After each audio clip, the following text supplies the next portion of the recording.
This is from Dark Hades, or actually Colossus X now.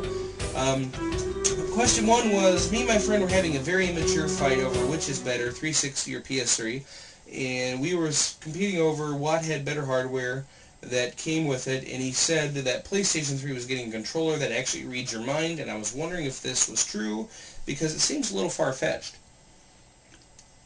It does seem a little bit far-fetched, but actually all three consoles are supposedly getting this. It's called a Neural Impulse Actuator Controller. They have them for PC. It's from OCC.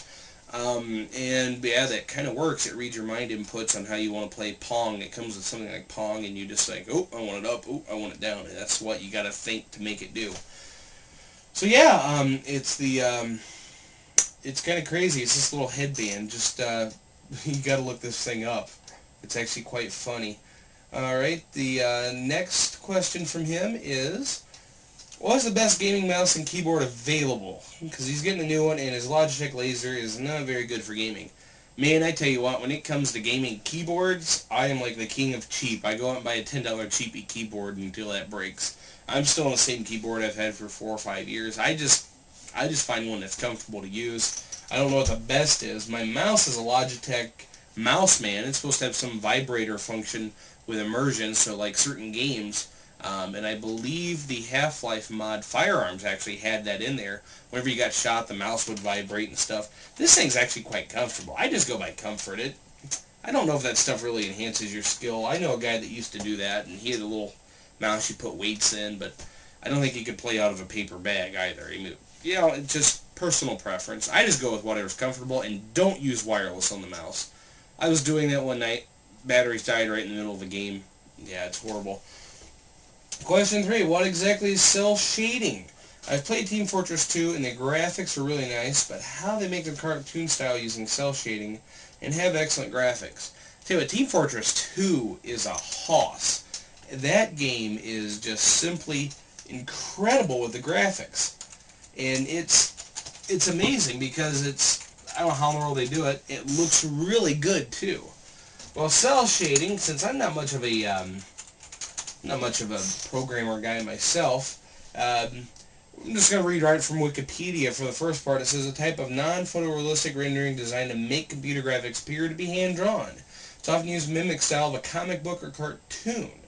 So basically the process of cell shading is typical 3D model, and cell shading differs from conventional rendering is its use of non-photorealistic lighting. Conventional smooth lighting values are calculated for each pixel and then mapped to a small number of discrete shades to create a characteristic flat look.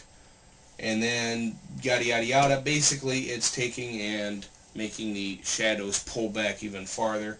You gotta look it up on Wikipedia. They have a great example that's just going through and talking about video games and everything else.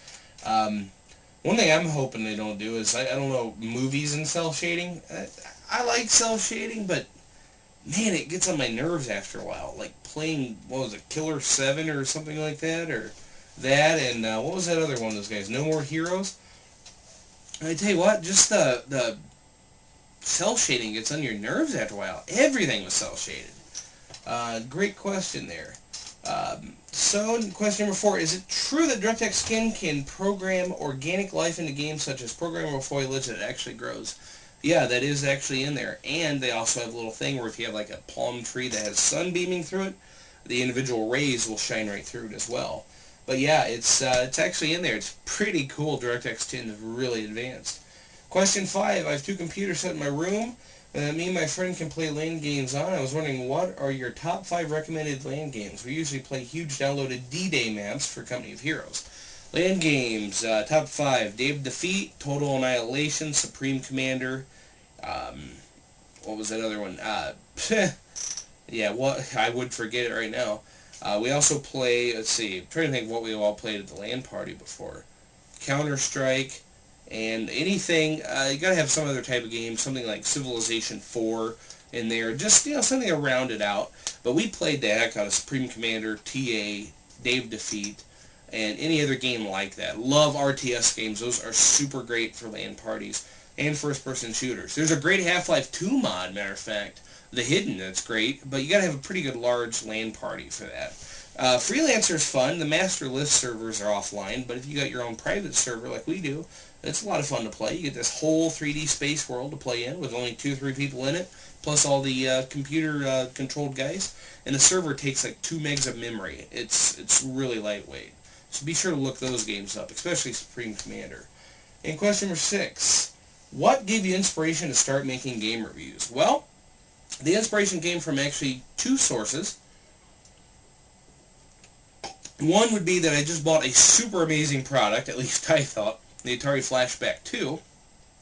Okay, I'll tell you the whole story. This started out at a lunch or dinner or something like that, a barbecue cookout.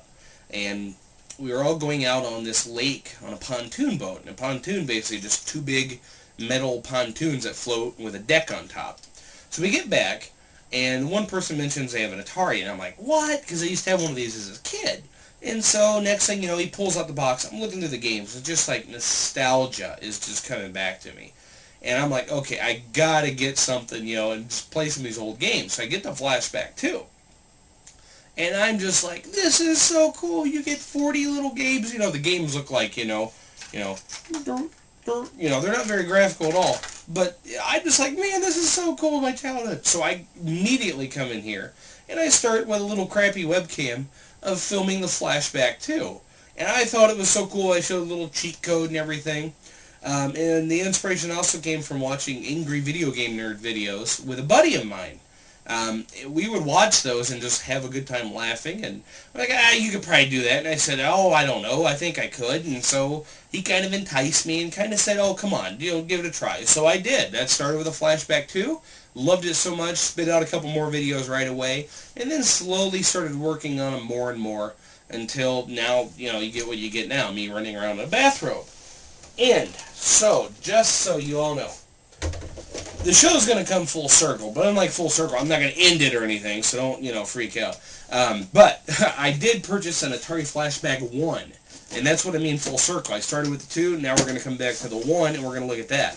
This thing is super small. It's tiny. But that's going to be a later episode. I've still got that whole summer of PS3 thing going on, Mission Impossible review, all kinds of stuff like that. And after the Flashback, let's stay on Atari. Let's look at the Atari Jaguar. That's right. We've got a Jaguar here. And, well, this one's actually burnt up. There's just one capacitor. And so I keep this one as kind of like my spare model. Bought it for $11 with 3 games, one which was super rare, Rayman. So I was kind of like, cool. But I got a ton of games for the Jaguar. At least I think a ton of games. I got what people call the best game for it, which was Alien vs. Predator or something like that, and tried it out. Paid about $30 for that game. Yeah, it's kind of bad for an old game, but you know what? I always wanted a Jaguar, and yeah, well, not the mainstream play or anything, but I remember being at what used to be called KB Toy Works over in the mall, and seeing the Jaguar for like dirt cheap. That's because they were just going out of business, making game consoles. And I was just a kid. I didn't have the money, a little 6-year-old kid walking around, didn't have any cash like that. So it's just, yeah, I wish I did, so now I do, and I'm very happy. Looking at it right now, and those controllers getting bigger. Let's see here. Well, question 6, that was his last one from him. Another inspiration to keep making the movies is the fans out there. The people sending me questions, people asking me. I got a lot of people personal message me about questions with their video games or problems. I'm okay with that, yeah. You can also email me, avgrer@gmail.com. Talk to me about, anything you want to. I just don't go into politics myself. But as far as video games go, or movies, TV shows, or hey, how you doing kind of thing, I'm always up for that. That's pretty much it for the question and answers. Everybody, thanks for watching. I don't know this being, what time you're watching this, or what time of day, just, good day, good night, whenever. Good gaming.